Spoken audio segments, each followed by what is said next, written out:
গ্লাভসটা পরে নিই, কাজ আরম্ভ করব।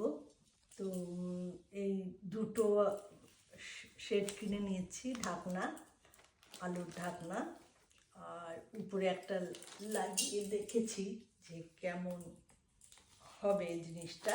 এরপরে আমি কাজ করব এই কাপড় দিয়ে, আর এইসব ফুল পাতা টিপ, তারপরে এখানে সব রেখেছি, তো এগুলো দিয়ে কাজ করব।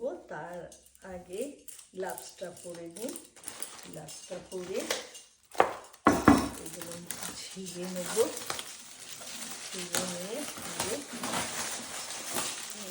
খালি করে এরপরে আমি কাজটা আরম্ভ করব। কাজটা এরকম কাপড় দিয়ে দিয়ে এইটাকে সাজিয়ে তুলব, কাপড় কেটে কেটে লাগিয়ে লাগিয়ে সাজিয়ে তুলব এরকমভাবে।